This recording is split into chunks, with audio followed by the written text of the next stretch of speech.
folks, it's me back with another video. If you're looking at this right here, then you're probably not having a good time. I know I sure wasn't. So this video is not sponsored by Harbor Freight. I wish it was, maybe someday in the future. They just were giving the hat away free at Harbor Freight. At some point last summer, we got a Massey Ferguson 1560 that seemed to be in pretty good shape.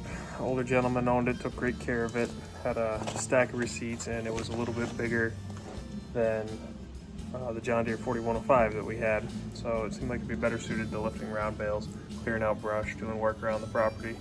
And so far it's been a pretty nice tractor. However, a week or so ago this happened. I was backing up with a probably larger load of stone than I should have, doing a little bit of work, and over some rough terrain, and my front left wheel got caught against a rock. The cover shattered into a million little pieces. This is what it was supposed to look like before. And I was like, well, at least the cover has been shattered. At least the main case, this part is in great shape, and I can reuse that and just have to buy a new cover. False. This was also destroyed as well. So I got online a little, spent plenty of time looking at parts manuals and pretty much spending a lot of money.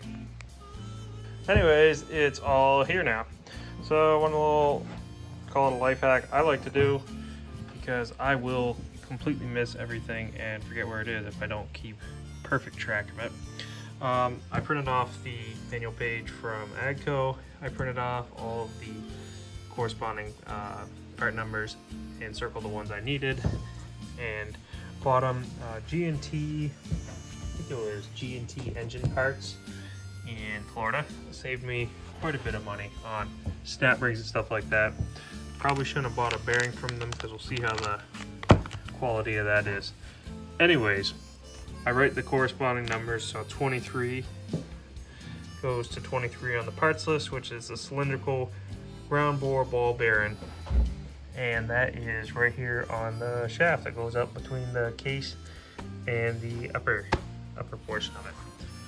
The only thing that I do like sometimes when stuff breaks down is it gives me an excuse to buy new stuff, like this parts washer from Harbor Freight, spending even more money. The most expensive part of this, though, is not the parts washer. It's the mineral spirits, gallons of mineral spirits, and the ATF that I bought to put in it to have some clean part solution. Seems to work pretty good, though. Got most of my parts clean, my planetary gear, my axle, and I'm just gonna clean up this housing, and then I should be good to start reassembling stuff. Okay, I think I'm gonna start by putting together the gear and the case side of things. Before I get started, one quick, very sad note. I can't say I recommend the Harbor Freight Pittsburgh Dead Blow Hammer. If you guys know me or watch any of my Tooltip Tuesday TikTok videos, you know how much I love Harbor Freight tools on a lot of things. This ain't that cheap. This thing broke after, I mean, I've had it for a couple months, but I've probably only hit, I don't know, 60 or 70 times with it. So that's that. Before I get started, I don't think I should even have to say this, but who knows? I am not at all a mechanic. Some people would argue that I'm not even an operator. I think the broken pile of parts on the bench would argue that. However, I do try to figure things out, and most of the time I get them fixed somewhat well. I believe in breaking things all the way, and then I'm going to fix them all the way. So if you're using this as mechanical advice, you're probably not a mechanic either, and you might not want to do that. Anyways, let's get started. First things first, we got part number 44, which is the oil seal. Here is the brand new one from AGCO. Very expensive, but it looks very good. And because I'm cheap, and who knows when I might need this oil seal again someday, I am gonna save the old one, even though I wouldn't put it back in. I've got this old thing of Federal Mogul assembly lube that I like to use for parts. Let me first just see if it fits just by dropping it in. You know what, honestly, I'll put just a touch in there.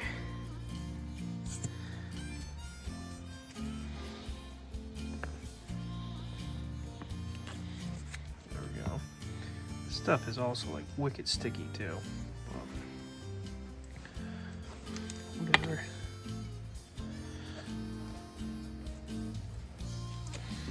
And I will now use my broken dead blow hammer to seat her in there all the way. Yep, that looks about right. Moving on. I got my little parts diagram here. Kind of looks like I gotta put this whole assembly right here, this bad Larry, the hub. I feel like be a bearing between that and the cover, but it's a little hard to do one. I guess not. That appears to just sit over like so. I gotta get like some kind of a special tripod or something because I'm not the best at one-handing this. And I feel like it's kind of taking longer. But anyways, save that for a rainy day. Also, it looks like this oil seal maybe has a bearing in it of some sort. It sure does, because that piece rotates. Well, I don't feel so bad about it being as expensive as it was. 44 back. And time for part number 45. A bearing. That cost, I think, like 90 bucks. Here we go.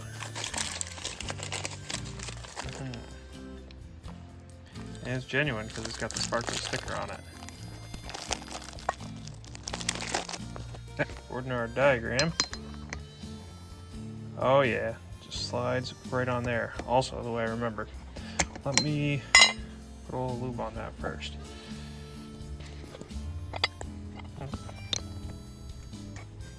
Goes in there quite nicely, sort of.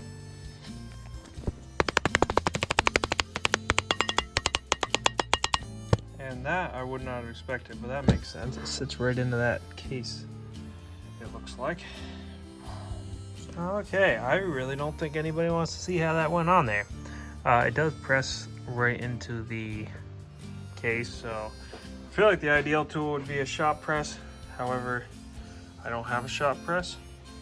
So the alternative is I put the old washer that goes on top of that bearing on there, and then used a brass rod and a hammer to gently work it in, and it worked. It also spins, so that's a good sign. I was gonna say that the old bearing would be just fine, and I probably could have reused it, but then I started looking at it and look at the edge of the inside. It is a little dinged up, and I don't think that's just from when it broke. I think that might have been pre-existing. So anyways, we'll save it just in case we need it for a cool project, and because I'm a hoarder. And then I'll put my brand new washer on, 43, and save the old one too.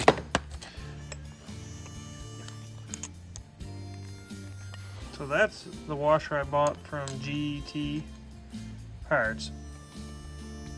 I guess there is a little, kind of feels like this one has a little more play.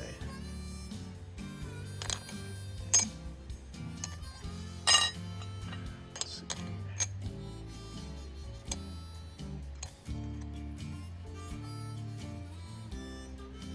I almost think it is a little bit larger. It's all right.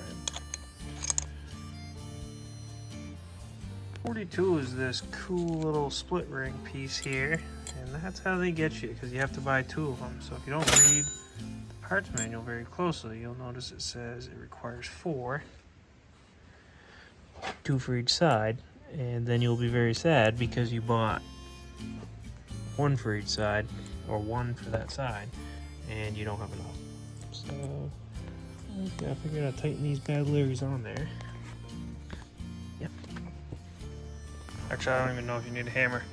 Put that gear right over the top and see what happens. You can see the gear has a little bit of a recess there. So I think it's just gonna help pull those right in. Oh, would you look at that? It kind of seems like it has. We are looking good. again, if you're watching this because it's something you're doing, I am not a mechanic. But you know what? This works just fine. And just like that, I think we're actually in business for that part. So let's do a double check right here. We got 50, which was the piece we saved. 44 was the dust seal. The bearing. Yeah, the bearing, the washer, the split rings. And then the bevel gear. And we forgot this little piece here, 46. Which one is that? Kind of looks like another bearing. There it is. Oh, this makes sense too. Because 46 rests back inside that recess on the case. I feel like I know when I took this off, it kind of came off violently in one piece. Which one is that one? Well, I think this one's sitting in the dirt, back at the scene of the crime. Look at that. Yes.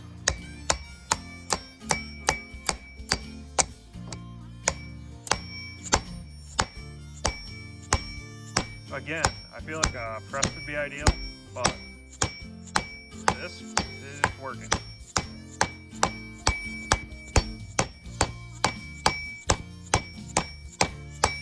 So it's what we're using. Also, I feel like the bearing should be shocked a little bit first, just so it is a tractor after all. So it gets used to being abused.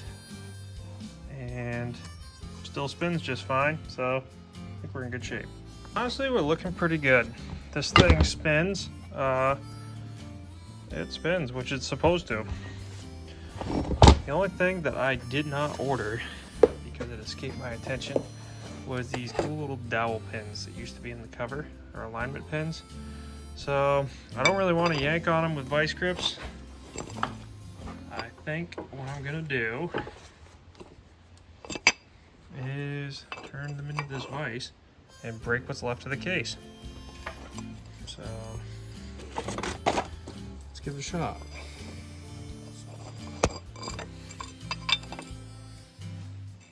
There we go. That's better.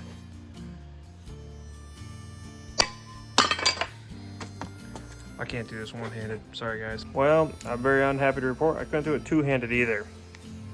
So I don't really care what happens to this broken piece of case. So my next solution is just heating the life out of it with a map torch. Honestly, that worked quite nicely. I just heated the cast steel with the map gas torch, and then took my Leatherman and pulled that dowel right out, and it just kind of slid right out. So now I'll put it into my outer case. Honestly, bearing 46, this one right here, could have been reused, I would almost say. It did land in the dirt. I flushed it out in my new parts washer, cleaned it up. It probably would have been fine, you know that?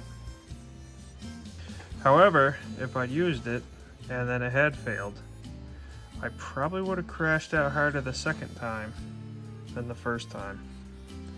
And as much as I hate doing things the first time, I really hate redoing them for a second time. So we're gonna just hoard this one in case it fails on the other side, because it is a match, and move on from there. So it may look like I skipped ahead. I'm in the case now. I put this gear, which I gotta rotate up onto the shaft there, bevel gear. I did reuse the bearing because the new one I got doesn't look that great. I don't really have a whole lot of confidence. And then I coated that on the inside and used my broken dead blow hammer to gently, of course, work the bearing all the way around. And now it's exposed so I can get my snap ring on. we go.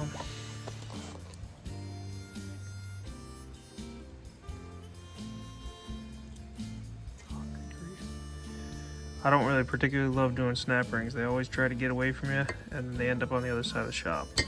But I shouldn't have complained because that honestly went on pretty easy. So now tilt this back so that the shaft isn't resting on the table. It'll go in like a glove. Okay, quick tip. If you're having trouble getting that in like I was, one, put the camera down so you have two hands because it's easier with two hands than one. And number two, make sure this little fella is lined up right so that the splines aren't fighting you getting it in. Works way easier. And now that brings me to the next snap ring. Number 26.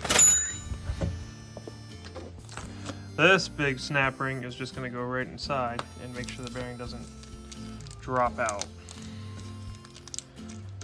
So I'm going to open the bag with a second hand. So I switched my snap ring pliers around the other way. And I don't know if I've mentioned how much I really don't enjoy doing snap rings, but that's why right there. Try it again. One hand in it, again, isn't probably the best. Maybe I'll get a tripod one of these days.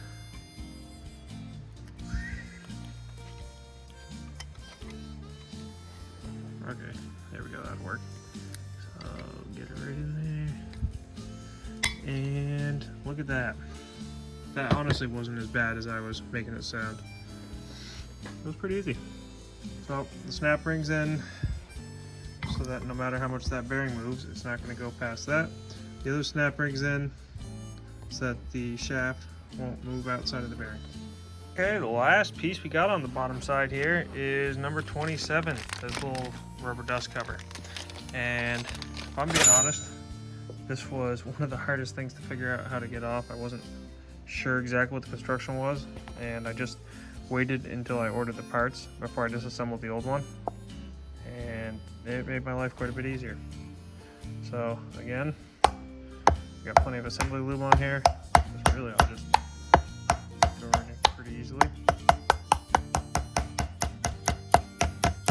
Just like that. And I'm just gonna go till it's seated against the snap ring. That ain't going anywhere. Done. The bottom side of our case, I think, is ready to go.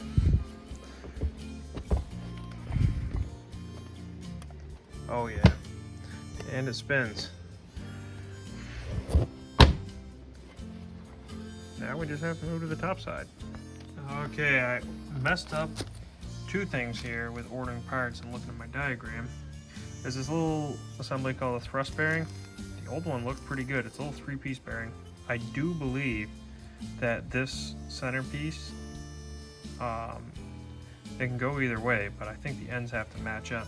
If you look at the ends, you'll notice that this one, at least on mine, has a bit more of a bevel on the inside, and I think that's to accommodate the open side of that bearing. So if I remember correctly, it was sitting in there like this, so that's the way it's going to go in, and hopefully it doesn't bite us. Also, very bad news, I completely forgot this bushing, which is on the parts list. The good thing is, when I bought the very expensive case assembly, they sent this with it. Because I don't think I would have gotten this bushing out of the other one. So, that's good. Let's see here. Here we go.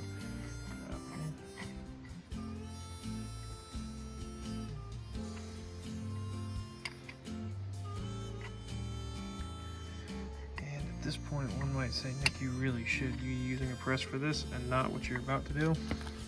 I don't have a press right now, so hammer time. And honestly, it's working okay. Okay, I need to two-hand this. So if you've been following me step by step this far, I'm sorry, because you're gonna have to undo a few steps. Like I said in the beginning of this video, I am not a mechanic, and I probably won't even follow my own advice.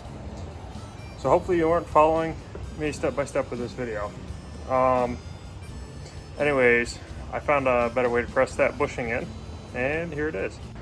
So sadly, I had to do a little bit of disassembly, but I have my handy dandy bench vise here set up. I put the case housing inside the vise, and then I had this Harbor Freight ball joint service kit I've used a couple times and bent, and it seems to be working pretty good.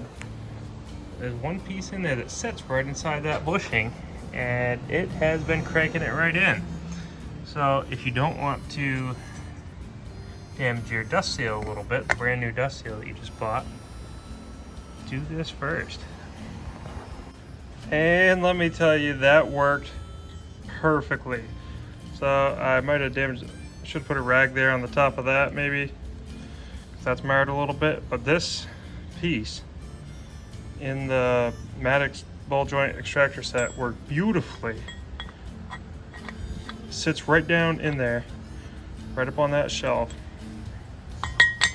And I put it in my nice little bench vise and crank it right in. It works amazing. The only thing that would have worked better was a shop press, but we didn't have that, so here's what we used.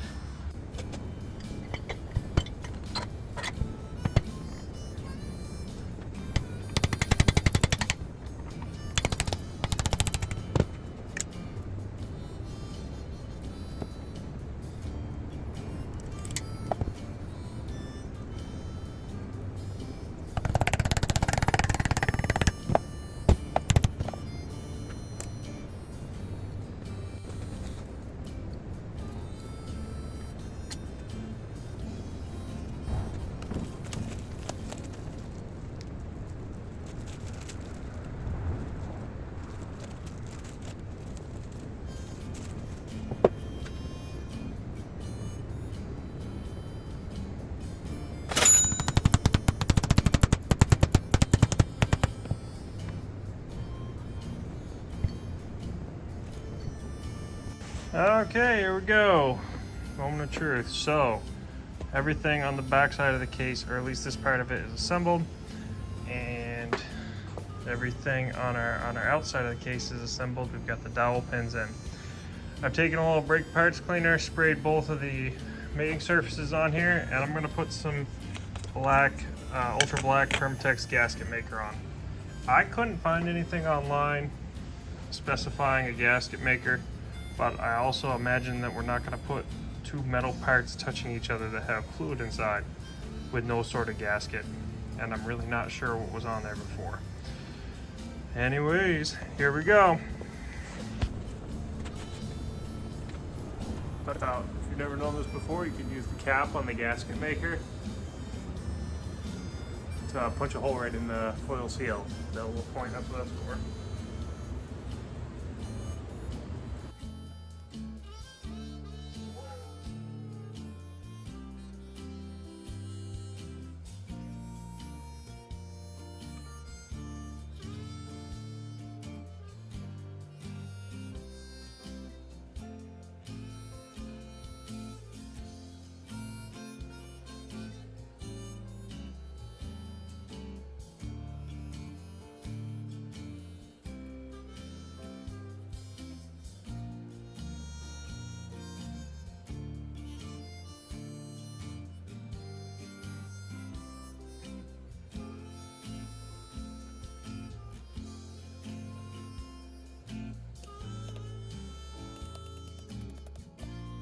Okay, the case is together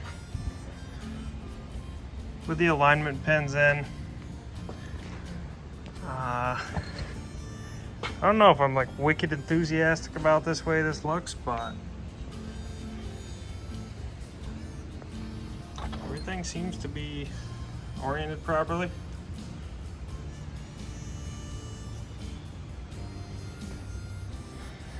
I'm not crazy about the gasket maker. I'm always a little uncertain on whether it's actually going to work properly or not.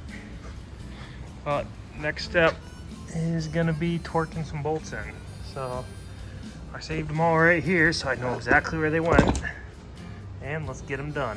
And before I get started, I did check my thread pitch and size. These are M10 bolts, and according to the manual, M10 bolts get 14.4 to 21.6 foot-pounds. So, also, if you haven't seen the video where I use this thing is a handy little thread checker. You can check inside or outside bolts.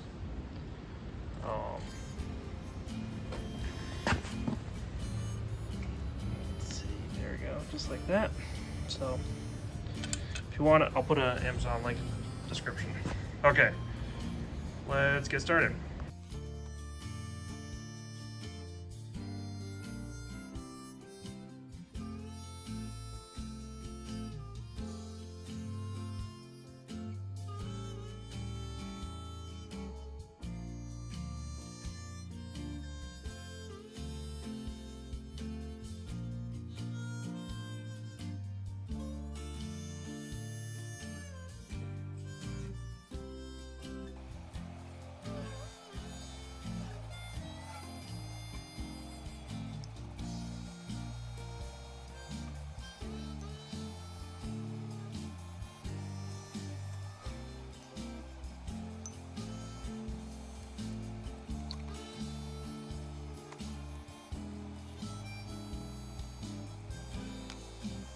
So to get these two studs out, the easiest way to do it, I think, is to take both nuts off. And then I'm just going to tighten this one up. Give myself enough room. Ouch. To get this one on there.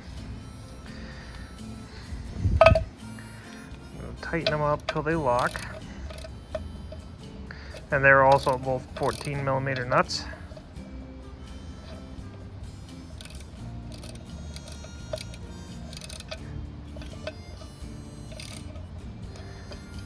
Okay, and then I'm going to go over our wrench board. We have a 14mm wrench.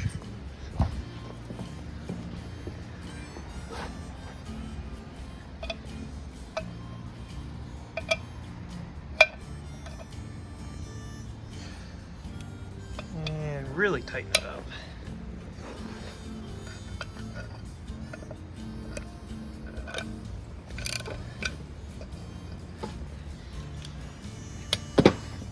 Both on there good and tight. I'll be able to slide right over both of them and back the whole stud out.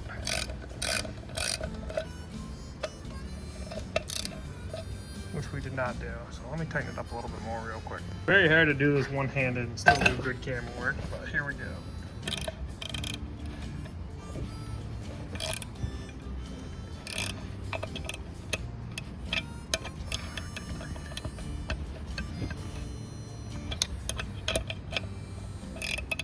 It's on there.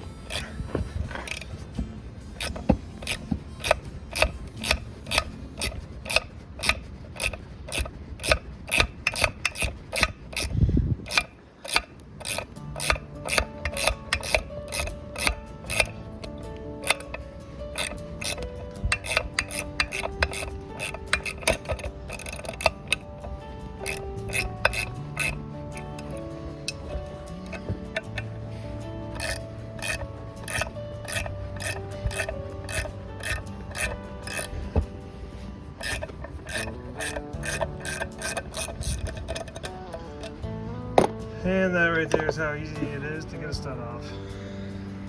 With two bolts. There she is.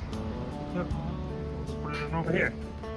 Okay, another quick thing, if you're one-handing it, or if you're maybe just don't want to fight the vise, spin its way away from you, this works pretty good. Or the vise, the case. I just put it right in my vise with a couple shop towels up against the casing. And all I'm doing right now, so I tighten them all down in the star pattern. I'm just checking torque on each one of them, going around in a circle. So I really think we're pretty good. I just got one of those quick type wrenches.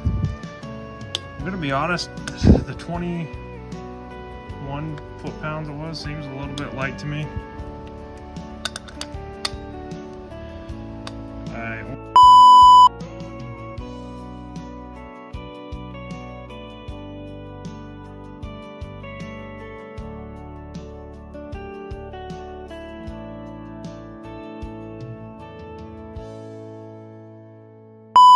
Only have the operator's manual to work off of, so it's possible there's another torque spec for these.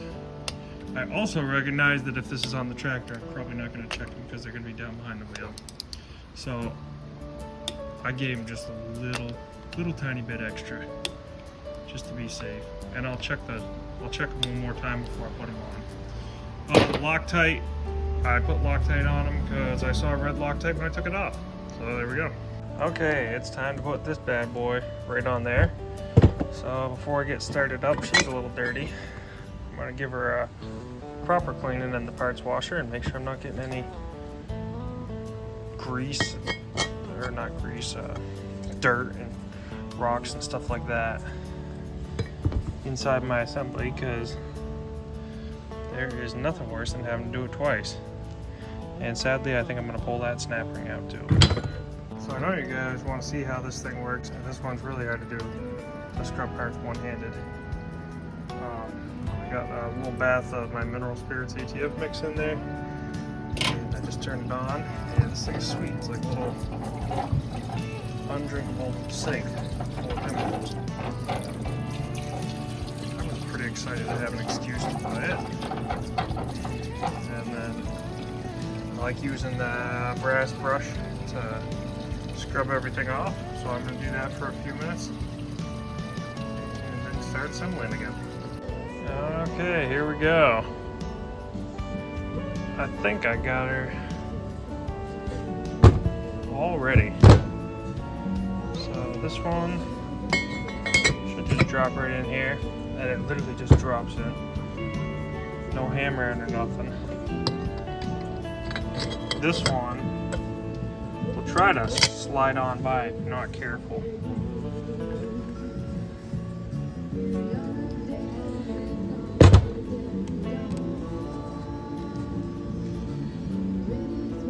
Okay.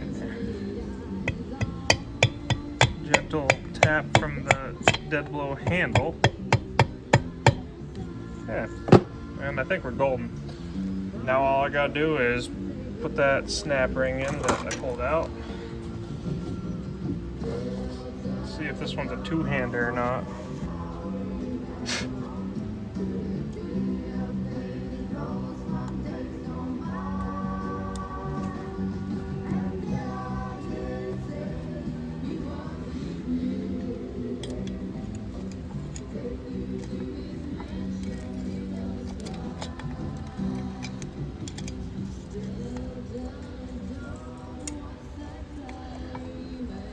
Yep, it's gonna take a little finagling, I reckon, to get her in there.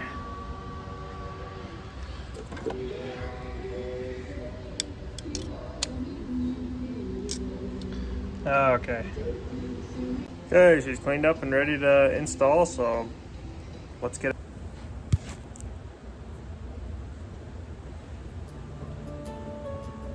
Make sure to put some assembly lube on there. I didn't, and it made my life a little harder, so now I'm doing it for a second time. We got that oil seal right in the top. Nicely installed with our hammer.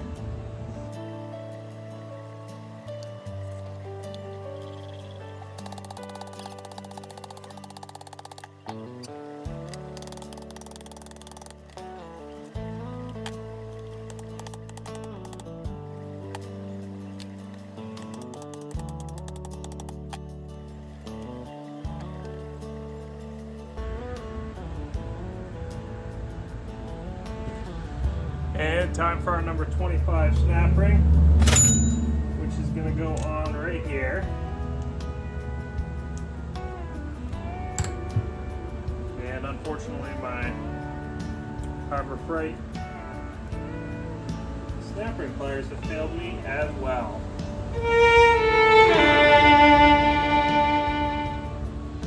Reversible. Boom. There we go. Sadly, this project has been the death of a couple Harbor Freight tools. This poor hammer ate it. And then these snap ring pliers, the reversible inside out ones, they've always treated me pretty good. I haven't used them a lot, but now if you're switching over to inside springs, it just doesn't work. So at least they work as external, and I'll see if those have a lifetime warranty. So they'll be getting swapped out. Also, not to fear, we got this done even without our nice soft face dead blow hammer. Thank you FedEx, a shop rag, and then a normal hammer. It's seated right down on top of the oil ring, so we are good to go. Okay, time to assemble the top part of this assembly. The bolts are M8 bolts, and the manual calls for about 20 foot-pounds of torque, so that's what we're going to torque them to. Let's get started.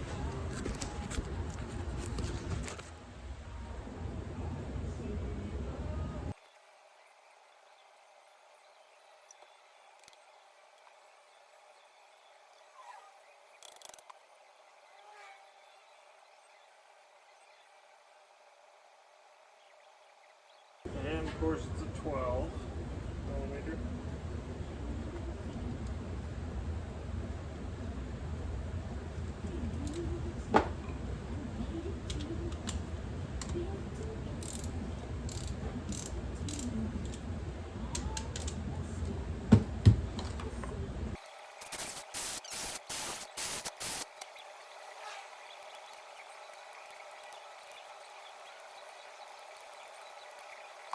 And I think we're good to go to put this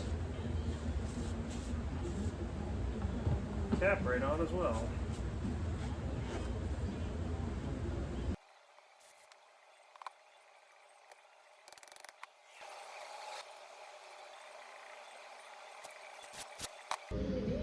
So I got the same thing here, arm on the top, cleaned all the old grease out of it, and we'll grease that up before anything done. These two bolts came out for this arm, and then I just gotta pull these two studs off the case and put those on. What I'm gonna do to get this buttoned up is get a little bit of grease up top, so I'm gonna use my very handy DeWalt cordless grease gun.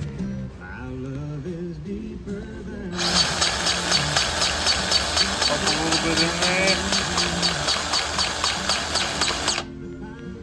Either it's going in awful easy, or oh, that's in there.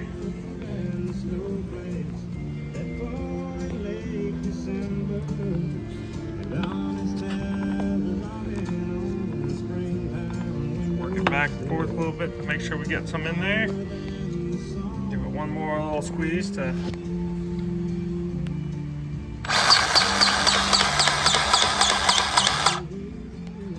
I think she's full up. Yep. And I don't like seeing grease all over my equipment. We greased it and we know we did a good job, so we'll just clean it right up. Perfect. The last thing I'm doing now that we got her all assembled, they're probably gonna wear off, but I'm just gonna paint some little marks so I can notice if any of those bolts come undone at all. If my marker cooperates.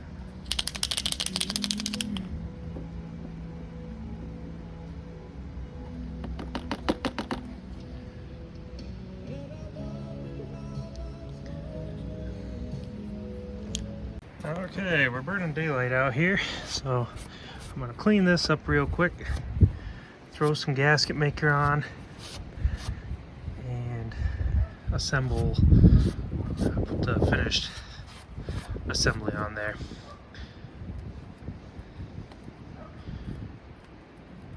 I did keep a rag in here because the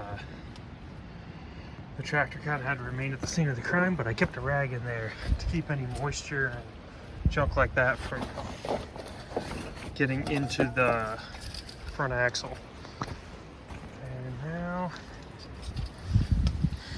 just brought a little grab bag of tools I would need. Clean it up, get some gasket maker on it, and we'll be good to go. So, fun facts. This is pretty heavy. Not that much fun to muscle on there. Make sure that you get the axle inside lined up and installed. The way I did it was I put the axle in the main axle first and then fiddled around with this to get the hub onto the axle. Not fun no matter how you put it. Definitely not fun when it's sprinkling and winter's coming outside either, but we got it done. So now I'm going to put these bad Larrys in. They go right in from the back, and I'm just going to Loctite them up and torque them in. So it's not quite done, but we're almost there. I have the bolts around the end of the axle in, except for the bottom one, the stud, and then there's one there that for some reason when I bought the tractor it was a different sized head. So maybe this happened before and then the previous owner lost a bolt, but she's looking good. Gasket maker's coming out, so we know there's a gasket in there. They say to give it about 24 hours to fill it up. We'll torque those bolts and fill it up, and we should be back in service. Okay, the weather is way better today than it was yesterday, and I got this bad Larry pretty much back together. Gas is set up pretty good, which we love to see. I got my steering control arm tied on here. This is greased up as we did earlier. I gotta put a little grease in here. That's looking a little bit low. Everything's been torqued. The nuts on the back of the bolts on the back of the axle have been torqued right up. So now all that should be left to do is fill up with fluid and put a wheel on. I did a little research. It was hard to find anything. I should have checked the manual first. One of the Massey dealerships said Permatran 821XL, and then I looked at the manual and it just says Permatran 3. So lucky for me, I have this Harvest King Runnings Trans hydraulic fluid 5-gallon bucket I use for other equipment, and it says right on the back that it's compatible, or it's equivalent for Permatran 3 on the Massey Ferguson. So I'm just gonna fill her up right now, and then once I got her setting in there a little bit, then I'll pop the top plugs to make sure she's leveled right up. Here we go.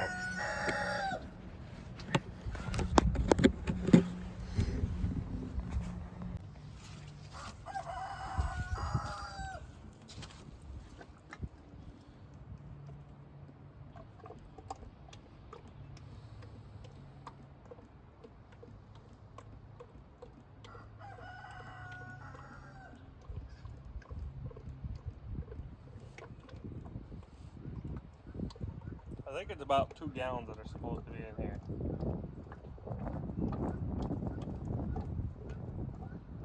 I'm honestly going to take my best guess and then open that top plug and let it run back out.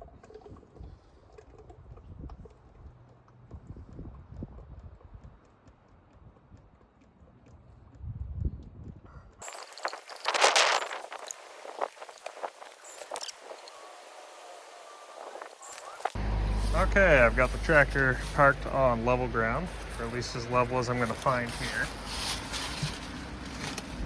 and I removed the 17 millimeter fill plug or drain plug right up on top, right here. And I guess I didn't put enough in, so we'll add a little bit more fluid to the other side. And then just to be safe, we'll double check by removing the plug on this side as well. So it was a little bit more than 2 gallons, I think, for the 9 quarts that the manual calls for. I just kept filling it until it came out of that inspection port and kept it back up. Now I'm gonna throw a little grease in it, and we should be good to go. Well, that about settles it. I've reduced my entire project to this pile of leftover parts, used parts, no other parts left over. The broken casting, a running working tractor, and a broken set of snap ring pliers and Harbor Freight dead blow hammer. Hopefully you got something out of it. I feel like I probably ought to say it again. I'm not a mechanic. You shouldn't take this as mechanical advice. This is just another day in the life. And hopefully you got something out of it. Whether you wanted to see how the Harbor Freight parts washer worked, or maybe you're just trying to figure out what was inside the final drive on a Massey Ferguson 1560. Or maybe you just wanted to see me trying to fix a bad day. Either way, I hope you got something out of it. And until next time, folks.